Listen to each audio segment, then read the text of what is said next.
Hi, Bo. I'm glad to see that you've chosen to consider socioeconomic status and age as the two variables you are exploring. I don't think we focus enough on these two areas in higher education, yet for some students, they can be aspects of their identity where they feel oppressed, whether real or perceived.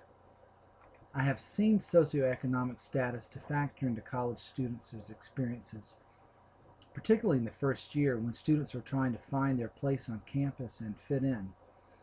Having worked at a number of different institutions, from a highly selective private university in Washington, D.C., to an open access public institution in Georgia, I really saw this play out at the private school.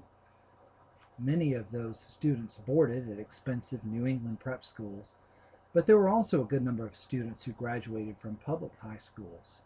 Some students who didn't have such a privileged background, though they were now at an elite university, still saw themselves as not being part of that upper social class. There were nuances within the ethos of the community that influenced whether students were included in secret organizations, secret societies, or perhaps even invited to join a group on campus. There were subtle ways that some students felt oppressed or denied access.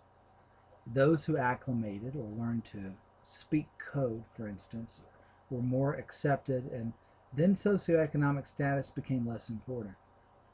I found a dissertation online and have included the link to this video in on the Blackboard site here that studies social class and identity. You may also want to take a look at some of Henri Tagfel's work on social identity theory. His name is spelled Henritagfel,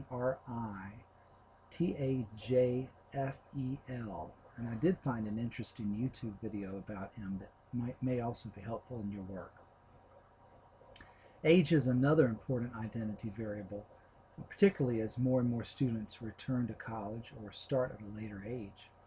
So much of our focus is on the traditional 18 to 22-year-old population. Much of the theory that we study involves roughly this age group of young adults.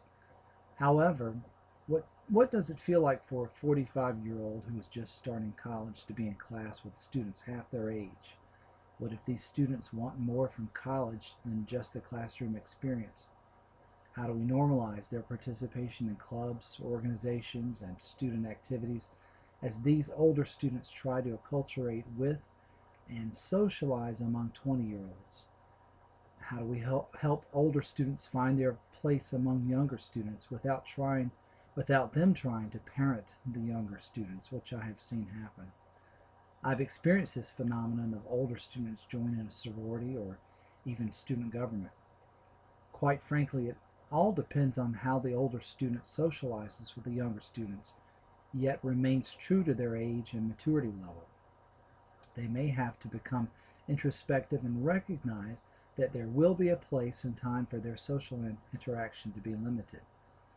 Supporting students who are older on a campus, where the majority of students are traditional age, generally means building a relationship with that older student, discovering what they hope to gain from their college experience, and helping them comfortably negotiate those experiences. I wish you well with your observations and interactions and look forward to hearing how it turns out for you.